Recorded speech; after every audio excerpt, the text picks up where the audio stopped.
नमस्कार, जय हिंद, जय भारत। मैं अभिषेक और आप देख रहे हैं हमारा YouTube channel Rudra education hub.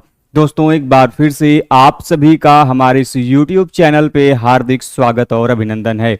दोस्तों, आज के सेशन में, आज की इस वीडियो में हम जानने वाले हैं एक बड़े ही important and famous inscription Rudradaman के जूनागढ़ अभिलेख के बारे में। दोस्तों, रुद्रदामन का ये जूनागढ़ अभिलेख आपसे कई बार आपके एग्जाम में क्वेश्चंस पूछे जाते हैं और दोस्तों आज इसी इंस्क्रिप्शन में पाए जाने वाले सभी प्रकार के फैक्ट, सभी प्रकार के एविडेंसेस जो कि दोस्तों हिस्टोरिकल पॉइंट ऑफ व्यू से आपके कॉम्पिटिटिव एग्जाम के लिए बहुत ज्यादा इंपॉर्टेंट होने वाले हैं, उनको डिटेल में डिस्कस करने वाले हैं। दोस्तों, अब से चैनल के माध्यम से जितने इंपॉर्टेंट पॉइंट्स होंगे हिस्ट्री के, उनको हम लोग एक एक करके डिस्कस करेंगे, चाहे वो इंस्क्रिप्शंस की बात करें, चाहे वो क्वाइंस की बात करें, चाहे पॉलिटिकल हिस्ट्री की बात करें। सभी चीजें जो है दोस्तों आपको छोटे छोटे वीडियोस के माध्यम से देखने को मिलेंगी। तो इसके पहले कि दोस्तों आज के सेशन की हम शुरुआत करें, जल्दी से दोस्तों एक बार वीडियो को लाइक कर दीजिए। चैनल पर नए दोस्तों चैनल को सब्सक्राइब जरूर से कर दीजिएगा, जिससे दोस्तों आपके पास वीडियोस की लेटेस्ट इंफॉर्मेशन सबसे पहले आप सभी तक पहुंचते रहे।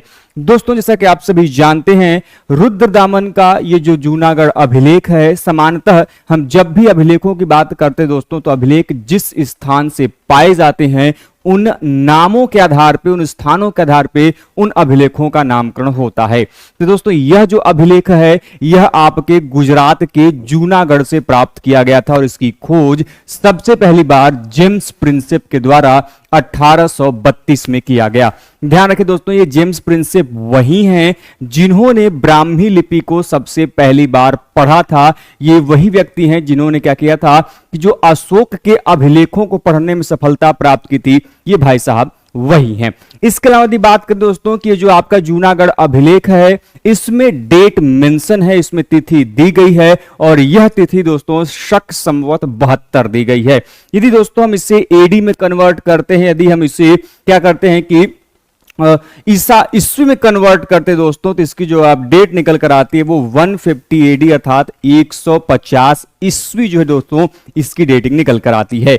अब दोस्तों इसके अलावा यदि बात करें कि यह अभिलेख जाना क्यों जाता है दोस्तों, तो यह अभिलेख दो कारणों से जाना जाता है। पहला, तो इस अभिलेख में हमें सुदर्शन झील के निर्माण की चर्चा और उसके पुनरुद्धार की चर्चा, अर्थात उसका जब निर्माण किया गया और उसके कुछ समय पश्चात जब ये बांध या फिर जो झील टूट गई तो इसका जो पुनर्निर्माण किया गया उसके बारे में जानकारी देता है। और साथ ही साथ दोस्तों यह अभिलेख विशुद्ध संस्कृत में, प्योर संस्कृत में लिखे गए एंशियंट ओल्ड इंस्क्रिप्शन में एक माना गया है, अर्थात उन प्राचीनतम अभिलेखों में से यह एकमात्र ऐसा अभिलेख है दोस्तों जो कि आपका कैसा है, आपके प्योर संस्कृत में लिखा गया है। इसके अलावा यदि हम बात करें दोस्तों, तो जो आपका पहली बात कि किस लैंग्वेज में है, आपको जानकारी मिल गई, संस्कृत में है। किस स्टाइल में लिखा गया, बहुत इंपॉर्टेंट है, कई बार आपके एग्जाम में दोस्तों क्वेश्चन पूछा जाता है। दोस्तों ये जो इंस्क्रिप्शन है वो चंपू शैली में, अर्थात गद्य एवं पद्य दोनों फॉर्म में लिखा गया, अर्थात इसमें पोइटिक एंड और साथ ही साथ दोस्तों जो प्रोज के फॉर्म है, अर्थात कविता के अंश भी मिलते हैं और साथ में दोस्तों कहानी रूप जो उल्लेख है वो भी दिखाई देता है। और ये काफी इंपॉर्टेंट दोस्तों, आपके एग्जाम में क्वेश्चंस बार बार यहां से पूछे जाते हैं। अब इसके अलावा दोस्तों यह जो आपका अभिलेख है, यह चंद्रगुप्त मौर्य जो कि सुदर्शन झील है उसके झील के निर्माता के रूप में जानते हैं, उनके नाम का उल्लेख और साथ ही साथ अशोक के नाम का एक साथ उल्लेख करता है। ध्यान रहे दोस्तों, यह एक ऐसा अभिलेख है जिसमें चंद्रगुप्त मौर्य और अशोक दोनों के नामों का एक साथ उल्लेख मिलता है। और आपको यह भी जानना चाहिए कि जो चंद्रगुप्त मौर्य हैं, इनके नाम का यह one and only inscriptional evidence है, एपिग्राफिकल एविडेंस है, अर्थात एकमात्र ऐसा अभिलेख साक्ष्य दोस्तों, एकमात्र ऐसा अभिलेख है जिसमें चंद्रगुप्त मौर्य के नाम का जो उल्लेख है वो प्राप्त होता है।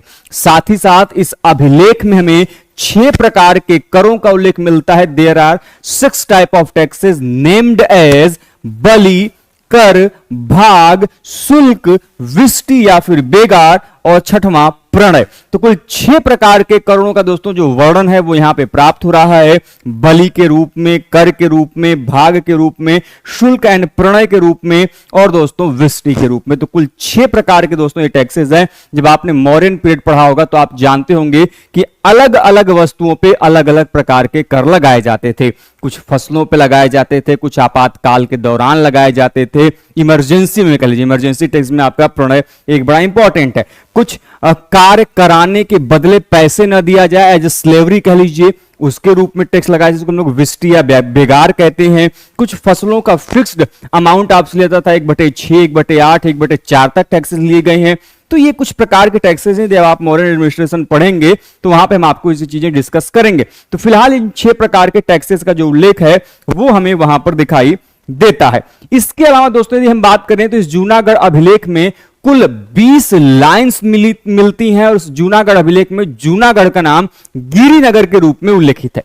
ये जो जूनागढ़ आप पढ़ रहे हैं अभिलेख में, उस इंस्क्रिप्शन में जूनागढ़ को एज अ गिरिनगर जो है उल्लेख किया गया दोस्तों। और इसमें 4 शासकों से संबंधित जो प्रमाण है उनका जो उल्लेख है वो हमें दिखाई देता है अशोक के बारे में, रुद्रदामन के बारे में, स्कंदगुप्त के बारे में और चंद्रगुप्त मौर्य के बारे में। यदि आप इनको क्रोनोलॉजिकली ऑर्डर में सेट करें तो चंद्रगुप्त मौर्य, अशोक, रुद्रदामन और स्कंदगुप्त के नामों का जो उल्लेख है वो प्राप्त होता है। और सबसे इंपॉर्टेंट चीज कि यह अभिलेख पर्टिकुलरली सबसे अधिक जो एविडेंस देता है ये रुद्रदामन के बारे में देता है, क्योंकि इस रुद्रदामन के अभिलेखों की जब ये चर्चा करता है तो रुद्रदामन एक शक महाक्षत्रप शासक हैं, आप सभी जानते हैं। और इसमें रुद्रदामन की वंशावली का उल्लेख मिलता है, जिसमें उनके पिता जयदामन का और उनके दादा चष्टन का जो उल्लेख है वह इस अभिलेख में दिखाई देता है।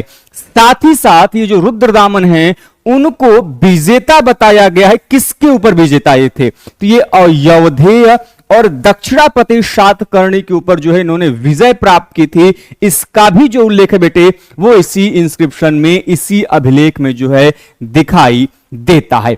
तो ये तो हो गई बात जनरल इंफॉर्मेशन की, लेकिन ये अभिलेख जब भी आप पढ़ते हैं तो आपके दिमाग में सीधे तौर पे आ जाता है सुदर्शन झील के बारे में। तो आइए अब इसकी चर्चा कर लेते हैं, काफी इंपॉर्टेंट है फैक्ट आपके। देखिए दोस्तों जो सुदर्शन झील है ये है कहां पे? तो दोस्तों ये सुदर्शन झील है ये गुजरात के सौराष्ट्र प्रांत के गिरनार जूनागढ़ में स्थित है, आपका बहुत ही इंपॉर्टेंट और एंशियंट, जिसका उल्लेख आप देख रहे हैं किस अभिलेख में दिखाई दे रहा है, वहां पर स्थित है।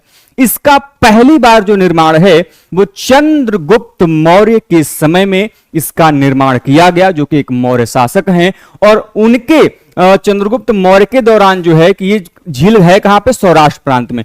तो उस सौराष्ट्र प्रांत में चंद्रगुप्त मौर्य के जो राज्यपाल थे पुष्यगुप्त वैश्य, उनके द्वारा जो है इस झील का निर्माण कराया गया। अब एक बात ध्यान रखिएगा कि यहां पे जो 4 शासक मैंने आपको बताए, चंद्रगुप्त मौर्य, अशोक, रुद्रदामन एंड स्कंदगुप्त, इन चारों के शासनकाल में इन झीलों से संबंधित कुछ न कुछ कार्य हुए। अब इसीलिए आपके एग्जाम में इन चारों शासकों के समय में सौराष्ट्र प्रांत का राज्यपाल कौन था, गवर्नर कौन था, ये आपके एग्जाम में क्वेश्चन पूछा जाता है। तो जब मैं इन पॉइंट को आपको डिस्कस कर रहा हूं तो प्लीज नोट इट डाउन, आपके एग्जाम में क्वेश्चंस आएंगे, इवन आपके एग्जाम में मैच कराने के लिए भी क्वेश्चंस आते हैं।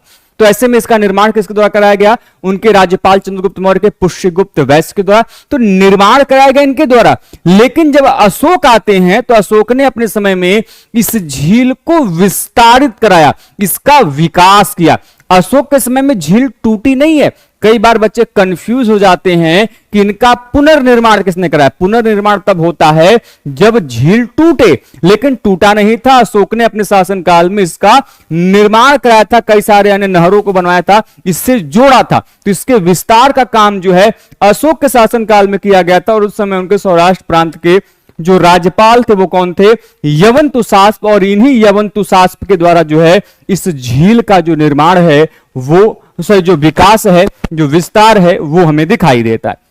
अब ये जो झील है यह 2 नदियों के मिलने से इस झील का निर्माण किया गया, इस पे बांध का निर्माण किया गया। और ये क्वेश्चन हाल ही में जो 18 जून 2024 यूजीसी नेट का एग्जाम आया था बेटे, वहां पे क्वेश्चन ये आया हुआ था, जो कि आप लोगों का पेपर कैंसिल हो चुका है। तो किन 2 नदियों के बीच में स्थित दोस्तों? तो पलाशिनी और सुवर्णसिक्ता, ये दो नदियां हैं दोस्तों, और इन दोनों नदियों के बीच में जो है इनसे मिलाकर जो है इस झील का निर्माण किया गया, और ये दोनों नदियां आपके रैवतक और उर्जेत से जो है निकलते हैं, ऐसा माना गया है। तो इनका जो उल्लेख है वो प्राप्त होता है रैवतक और उर्जेत संबंधित पर्वत के नाम यहां पर दिए गए हैं, और संबंधित नदियां जो है वो दोस्तों आपकी पलासिनी और सुवर्णसिक्ता के रूप में दिखाई देती हैं। अब यदि हम बात करें कि ये जो झील है जिसकी हम बात कर रहे हैं, यह 2 बार इसका नाश हुआ, 2 बार जो है यह टूट गया था।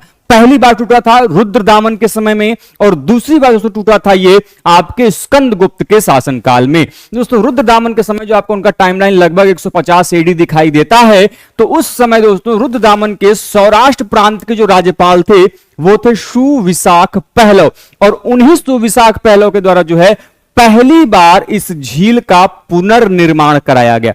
निर्माण नहीं, विस्तार नहीं, बल्कि पुनर्निर्माण किसके द्वारा कराया गया है? सुविशाख पहलव द्वारा। किसके शासनकाल में? रुद्रदामन के शासनकाल में। दूसरी बार यह झील टूटता है गुप्त शासक जिनका नाम है स्कंदगुप्त, और स्कंदगुप्त के यदि हम टाइमलाइन की बात करते हैं तो 455 से 467 एडी के आसपास इनका जो टाइमलाइन है वो हमें दिखाई देता है। जब ये दूसरी बार झील टूटता है तो इसका जो पुनर्निर्माण है वो पर्णदत्त के, जो आपके सौराष्ट्र प्रांत के जो गवर्नर हैं, जो राज्यपाल हैं, पर्णदत्त और उनके पुत्र चक्रपालित के द्वारा जो है इस झील का पुनर्निर्माण जो है कराया जाता है। ठीक है, तो कुल 4 शासक हैं जिनके द्वारा अलग अलग समय में अलग अलग कार्य किया गया। पहले हैं चंद्रगुप्त मौर्य, आप चाहे तो इसको चंद्रगुप्त मौर्य लिख लीजिए, चंद्रगुप्त लिखेंगे तो कंफ्यूज हो जाएंगे। चंद्रगुप्त मौर्य, चंद्रगुप्त मौर्य के समय में पुष्यगुप्त वैश्य क्या है, ये इन्होंने निर्माण किया था।